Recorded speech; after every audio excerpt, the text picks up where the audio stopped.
Hello, and thanks for joining us for a special election night edition of Chicago Tonight. I'm Brandis Friedman. A lot of results are in, and our Spotlight Politics team is here to give their analysis on the Bring Chicago Home referendum and other key races. But first, we're going to go live to WTTW News reporter Nick Blumberg at the headquarters of Democratic candidate for Cook County State's Attorney Eileen Burke. Nick, what is going on there? I'm hearing some cheering happening behind you right now. That's right. We are hearing an introduction right now from Attorney Pat Salvi, a supporter of the retired judge and lawyer Eileen Burke, who right now, with about 83% of votes counted, she is out in the lead. According to AP estimates, nothing has been conceded or declared, but we are waiting to hear her update and address her supporters here. There's a very excited crowd. She jumped out to an early lead as the votes started to come in tonight. So certainly there's been a lot of excitement in the room, especially as those have been relatively stable throughout the evening. You know, this was a very contentious Democratic primary race, with Kim Foxx opting not to run for another term in office. The Democratic Party put its support behind Clayton Harris III as Foxx's successor, but ONeal Burke made a strong case, and here she is to address her supporters. Let's listen to a little bit of what she has to say.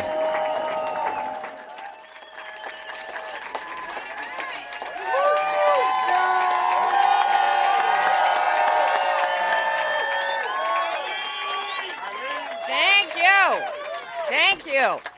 So we modified, nothing like having a trial attorney modify his closing argument right before he gets up here. Thank you for being here. We are leading in the polls, and we have been leading the whole night with a current lead of we have a current lead of just under 12,000 votes. We are cautiously optimistic, but we have to make sure all the votes are counted. But I know that we can agree that this has been a hard-fought campaign. Running for office is not for the faint of heart. Boy, did I learn that one. And while we may have had our differences in this election, we all share the love for this city and this county. I know that the love for this place that we call home is something that you all share as well. It's why I stepped down from the appellate court to run for this job. This is truly the most beautiful city in the world. The skyline of this city takes my breath away each and every time I see it. I was born and raised here. I met my husband here. We raised our 4 children here. My family has been here for generations. There they are, they're waving.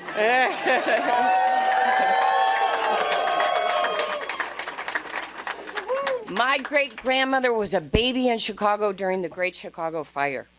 I got into this race because I did not want to give up on Chicago, and I know tonight that I can say that none of you want to give up on Chicago either, and that's why you're here.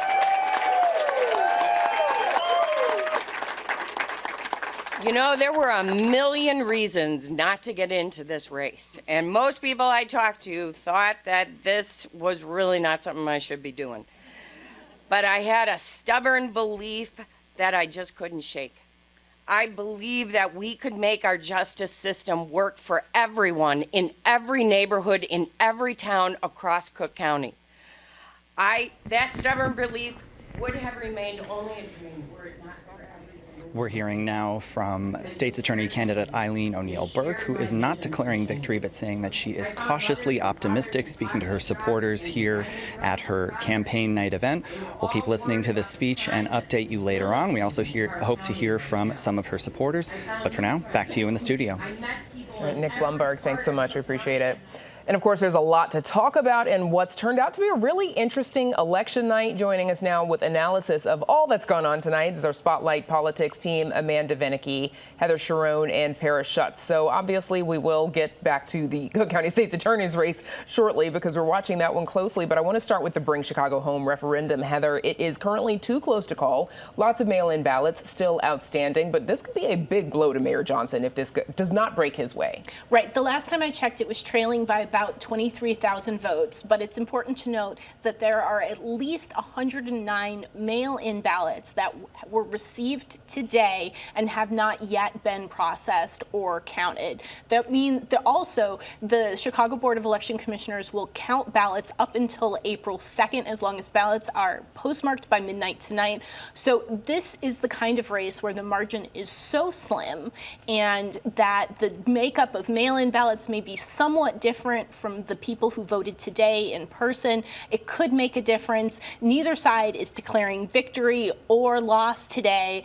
I think the Bring Chicago Home organizers are a little frustrated because I think they thought that this was going to be a victory and a clear victory. It's clearly not that. So if it does end up passing, it will be a very slim margin, which I think will mean that Brandon Johnson, the mayor who backed it, is going to sort of have to campaign to get it through the city council if he even gets that opportunity.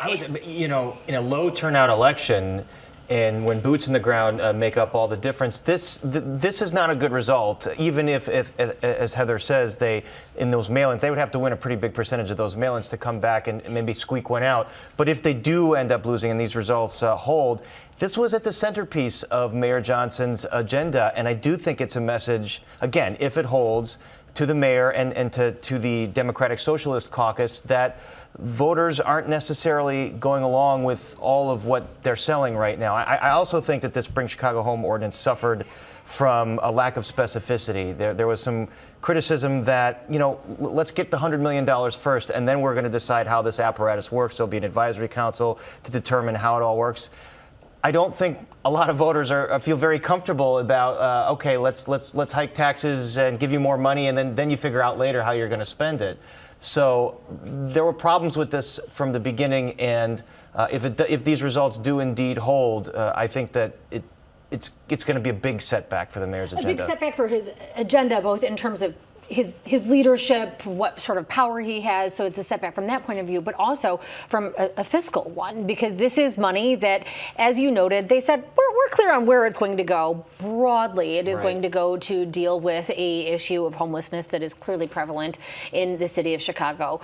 But you already have, again, the mayor promising not going to raise property taxes.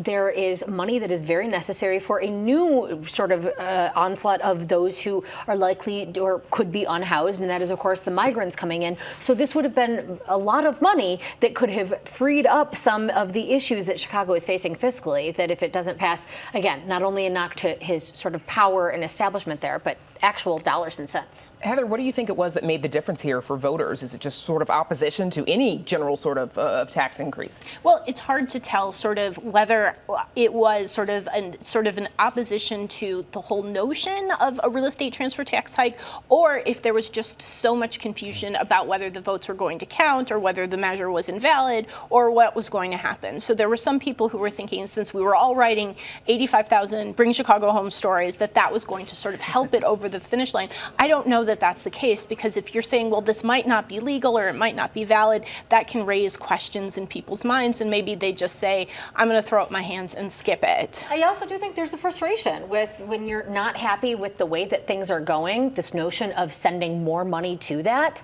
And there's clearly a sense of dissatisfaction in some areas of the city. There are, again, advocates would say that we made these promises. You can see the unhoused. We want to do something about it, and this is the solution. You have to have folks pay their fair share. But that is something that I think you had a very well-funded opposition that was saying this is going to raise your rents. It's not a quote-unquote mansion tax. It's more than that. I heard more of that than I did this is a mansion tax, which frankly is probably an argument that people would have voted for. Paris, this, as we've mentioned, this is very central to the mayor's progressive agenda. Is he going to double down on this, or is he going to have to switch it up a little bit? I think the mayor's, I don't have any insight on this other than just observing him, but I think he has to be who he is. He's going to be who he is, which he got elected as a progressive champion. He was a member of the CTU. The CTU has heavily backed his campaign. They have a lot invested in him. And so I think it would look a little inauthentic if he decided to attack at this point, so he could, as Heather brought up, he could say, well, voters were confused because of all the legal challenges. We haven't lost yet. We're going to try this again in the next election cycle. Or, if he was purely politically calculating and the Democratic Socialist Caucus were more politically calculating, I think they would have to look at this and say, first of all, the mayor only beat Paul Valls, who was a very unattractive candidate to many people by not 4 or 5 percentage points. It's not a mandate, and they've been given this power, but to just go full bore on that Democratic Socialist agenda is probably not going to work out politically, as these results are showing them. That they might have to tack a little more to the center, not to the middle, but maybe come off the far left a little bit and more toward the center. But that's not who they are. So I would trust they're going to stay authentic to who they are. And Johnson's allies have, or at least the Bring Chicago Home Coalition has released a statement saying that they find the results disappointing, but they say that they believe that this is going to make the campaign stronger in the end. Clearly not giving up on this notion, saying that they have resolved, that they have done the work, and that they're going to continue to do so. All right, so let's push into the Cook County State's Attorney's race, because obviously that's where we just heard our colleague Nick Blumberg at the campaign watch party for Eileen ONeal Burke, and that one is another one that is too close to call. It looks like right now Burke has a slight edge over Clayton Harris. Paris, is this a surprise? This was going to go down. It was going to be 50-50 no matter what. I think no one could really handicap this. And again, with low turnout, usually the rule is the folks that have the boots on the ground, and Clayton Harris had the Cook County Democratic Party. He had Tony Preckwinkle. He had groups like the Chicago Teachers Union handing out pamphlets, knocking on doors. Tony Preckwinkle was making phone calls for Clayton Harris. So you'd think that would be a big advantage in a low turnout election. But it looks like I think this is too close to call. And once again, it would seem that if Eileen ONeal Burke pulls this out, it's a sign that a slight majority of Cook County residents do not like the direction of the prosecutor's office right now, do not like the perceived softer on low-level crime approach. And Eileen ONeal Burke has said, we're going to be tough on crime, and especially those retail thefts, those smash and grabs. We're not going to let people off the hook for that. We're going to lock people up and charge them with felonies. So again, another rebuke to Preckwinkle's agenda. Again, if these hold, we don't know that these are going to hold, and Harris could come back with the mail-ins. And by the way, ONeal Burke did have the money to make that argument. So in a lot of cases, you would have the establishment that would have the advantage of not just the Army, but also the financing. In this case, that isn't so. ONeal Burke really had money to go on broadcast, to make this argument, to take it to voters who, as Paris had pointed out, at least half of residents and voters are buying into the argument that she had the message to bring. It really depends on where these votes are coming. Totally. What do you think is going to make the difference in this race? And then I want to get to the congressional races, because that will be fun. We know, as I said, that there are 110 mail-in ballots coming from Chicago. So if those ballots are from wards with the majority of black residents, those are the voters that pushed Brandon Johnson over Paul Vallis. And it's clear that this contest is going to be closer than that 4 or 5 percentage point race. But we did see Johnson gain significantly on Vallis as all of the mail-in ballots were counted. So that is why Clayton Harris is optimistic tonight, and that's why ONeal Burke is a little bit, I would imagine, holding her breath. So it's impossible to tell, but I think this is... Because we also don't know that this is suburban Cook races. It's different, of course, than the mayor's race in terms of how that will break out. And I know there was a lot of talk about how low the turnout was. The turnout ended up being about 20% in the city, only about 17% in the suburbs. That means potentially there are more city votes left to count than suburban votes. It's hard to tell, but this is why local government and local elections are the things to cover, because these are the races that are going to impact people's lives and have real world impact. And by the way, on the primary, likely. I mean, there is a Republican candidate, Bob Fioretti, in the state's attorney race, and a libertarian. You're right, but just the way that things go. State's attorney it's the example of an office that has a direct impact on all of our lives, and so many folks are kind of, they're worried about what's happening nationally, and they should be, but they don't pay so much attention. If you're watching us right now, we're preaching. If you're watching us right now, but you know what's going on. There are folks that don't watch, and they may not even know there was an election going on tonight, and these are the races that really impact your life. So another one of those races, though, that's very, especially for folks who live in the 7th congressional district, veteran Congressman Danny Davis seen off 4 challengers tonight, Amanda, with Chicago Treasurer Melissa Conyers Irvin finishing a distant second. Is this a surprise that he won so easily?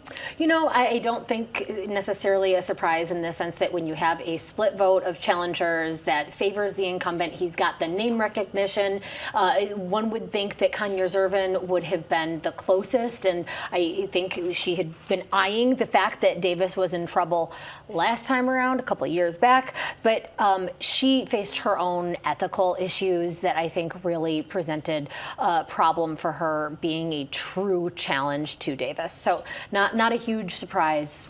But still, I think a remarkable accomplishment for Danny Davis, who's nearly 81 years old. And whenever you have that many candidates in one race and you can win more than 50% of the vote, I think that is a sign that the majority of residents in that district are happy with sort of what he's doing. And I think you cannot discount sort of just the decades of goodwill and respect that the people who have in that district feel for him. I think it's also a sense that it felt somewhat rude to his supporters that these sort of younger candidates were sort of pushing him out the door before he was ready to go. Will he run again in 2 years? We'll have to see. He didn't say. He was pretty visible during the flooding. During the flooding, you saw Danny Davis out there in the community saying, "We're going to get you FEMA money." He knows how it works. And some of these other candidates have been more ideologically focused, especially Keena Collins. Sometimes it just comes down to, are you paying attention to us? Are you listening to our problems? Are you going to help fix our problems, like the flooding? And dealing with the district this is a veteran. He did also, by the way, have the establishment backing. Although Kanya-Zervin holds office, she's the city treasurer, he had the backing of pretty much any and every Democrat holding office, as well as the Cook County Democratic Party. So let's go downstate. 12th District primary, incumbent Republican Congressman Mike Bost has a significant lead over Darren Bailey, who we all recall ran as the Republican nominee for governor. Is this a surprise, or does it just sort of illustrate the power of an endorsement from the former president? I'm not sure. I would think that the endorsement of Donald Trump played some sort of role in this race, and this is evident in the fact that Bailey had coveted it. He had received Trump's endorsement when he ran for governor, and so that's something that in this district wouldn't have certainly hurt, but also this is Bailey, despite having all that name recognition and having long lived in the district. I mean, this is a huge area. This is really the bottom third of the state is covered nearly by this district. And so Bost has been around. He has the name recognition from many years in the General Assembly and then serving as a member of Congress. And the fight that Bailey had been trying to say was that he's not conservative enough, when Bost has long been one of the most conservatives of not just Illinois' delegation, but in general. So he wasn't to be out conservative, I guess. I made up that word right there. Totally a word we use in journalism but all the time. again, not sure if it is necessarily a surprise, but because you look at the money, Bailey didn't have any, and so sort of his grassroots movement that had gotten off the ground for governor, not so much here. 4th District incumbent Democratic Congressman, obviously, Chuy Garcia, easily defeating the challenge of Alderman Ray Lopez. Paris, is this, sort of a sign of Garcia's strength, or was Lopez just a weaker candidate? No, this is not a surprise at all. Garcia has long had strength in the progressive community. He's got a big progressive organization that he's built over many, many years. He's got that mustache that, I was going to say he's got name recognition, but he's got stash recognition is what he's got. Yes, he does. And you just can't beat that stash in terms of. You can't beat the stash. No, the stash is pretty tough to beat. But no, he's very, just like Danny Davis is connected to that the 7th and the West Side. Jesus Chuy Garcia is very connected to the southwest sides and Cicero and Little Village and Pilsen and Ray Lopez, I don't really think really ever stood much of a chance. Maybe he thought that because he is a conservative Democrat, he's a Democrat, but he's conservative, he's gone on Fox News a lot. Maybe he thought there was sort of a latent, angry Hispanic vote that wanted, tougher on immigration and tougher on guns and tougher on crime and more pro-cop. But no, that calculation didn't work out. 69 to 31 kind of speaks for itself. Garcia. Maybe Lopez needs to grow a stash next time. And We're going to run in that district. Must have stash. I mean, I think that part of this could be, why do folks like this run? Well, he can. He's not giving anything up by doing so because there isn't, an aldermanic election or anything right now. Running for mayor, and too. so, exactly. Yeah. So you can run, you up your name recognition, you get out there, you let it be known that you have these ambitions. It can't always work out that way. It can work against you. It could work against you by saying, oh, look at how you walloped you were, but it could also pay off. It can work against you when you keep or in the mayor's race, he basically jumped out pretty quickly, and in this race he got walloped. So you know, if you run too many times and you get walloped, it doesn't work very well. Well, the question is Ray Lopez going to be tagged with the perennial candidate label now? And I think that can pose political problems for people, but there's no doubt he's in a distinct minority on the city council, and that, you know, this does nothing but raise that profile of somebody who's sort of fighting against that, you know, progressive movement, which did not have a great night tonight, at least not yet, but also scored some key victories. All right, quick question before we head back to Nick Blumberg over at headquarters for Eileen ONeal Burke. Heather, you wanted to mention, is there a coincidence here that both the Cook County State's Attorney's race and the Bring Chicago Home referendum are both so close? So I don't think so. I think many of the same people who voted for the Bring Chicago Home proposal also voted for Clayton Harris. And if there were more people who sort of wanted a change or sort of a retrenchment of sort of like, let's figure out, solve our problems before sort of taking on more, I think you're probably more likely to vote no and vote for Eileen ONeal Burke. So the question that they're so close means that this is really sort of that same divided city, and it might have worked for Brandon Johnson, but it may not have worked today. All right, that is Spotlight for tonight, guys. Thank you for joining us. So as we heard earlier, though, the race for Cook County State's Attorney has yet to be called. Eileen ONeal Burke has a lead over Clayton Harris III. Earlier tonight, she took the stage at her campaign headquarters. Here's a little bit of that speech. Thank you for coming tonight, and thank you for your faith in me. We will be patient, and we will let the democratic process play out, and we will build a safer, more just Cook County together. Thank you. All right, and now we check back in with reporter Nick Blumberg, who is live at the headquarters of Democratic candidate for Cook County State's Attorney, Eileen ONeal Burke. Nick. That's right, Brandis, as we just heard in that speech, Eileen ONeal Burke saying we're going to let this process play out, saying nothing is being declared or conceded tonight, but that they are cautiously optimistic. We're here with one of her campaign supporters, Illinois Controller Susana Mendoza. Thank you for being with us. Are you sharing the candidate's sense of cautious optimism? Oh, for sure. I mean, I think this has been a great night. I think she did an incredible job giving her speech and is a complete class act, which is why, you know, a lot of people have been so enamored by her candidacy. And I think that Eileen, as Pat Salvi said, that if a lab came together and put together the ideal candidate for state's attorney, it would be Eileen ONeal Burke. She's somewhat of a unicorn, and it's very rare that Chicagoans and Cook County residents would get the opportunity to vote for really the one person in my entire lifetime that has been most qualified and ready to step in and lead on day one. Prosecutor, defense attorney, trial judge, appellate judge, and then someone who is so selfless that she steps away from a sure job to take on a thankless and, frankly, you know, long shot of an opportunity. So how can you not respect that? And I hope that when all of these votes and that very last vote is counted, that the voters reward her for her determination on leading Chicago and Cook County to a better day. In terms of her messaging for how she views this job and the direction that she wants to take the office in after 2 terms with State's Attorney Kim Foxx at the helm, what do you think the difference maker was there, assuming her lead in the votes holds up?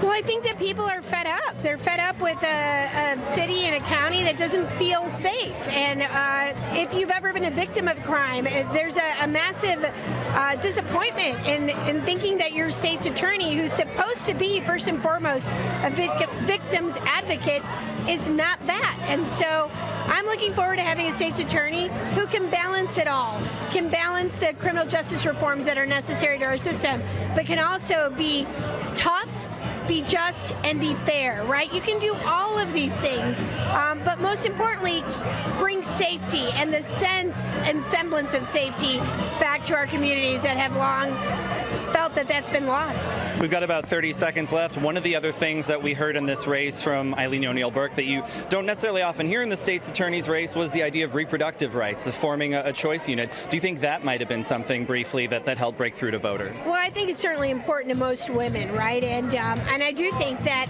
reproductive rights that we have taken for granted, things that we thought could never happen, like Roe v. Wade being overturned, have happened, and they've happened under watch. It's a fact that some of our grandmothers had more rights than women of reproductive age today have today. And so that's kind of crazy, but it is a reality. And so don't ever think that those rights that we take for granted can never be taken away, because they can. And I think that what she's saying is she recognizes that, and women are saying that that's important to them as well. All right, Illinois Comptroller Susana Mendoza, thank you so much. We appreciate it. That's all for us from Eileen ONeal Burke's election night party. Back to you in the studio. All right, Nick Blumberg, thanks so much. Good work out there. And we're back to wrap things up right after this. Chicago Tonight is made possible in part by the Alexandra and John Nichols family, the Jim and Kay Mabey family, the Polk Brothers Foundation, and the support of these donors.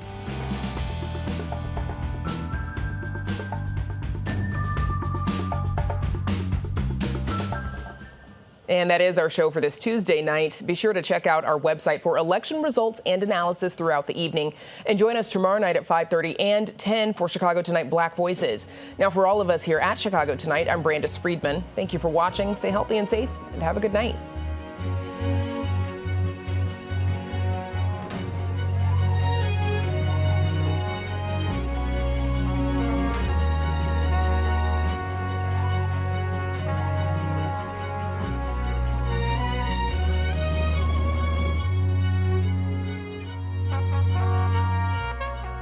Closed captioning is made possible by Robert A. Clifford and Clifford Law Offices, a Chicago personal injury and wrongful death firm that is proud to be a multilingual law firm that provides translators for a variety of languages.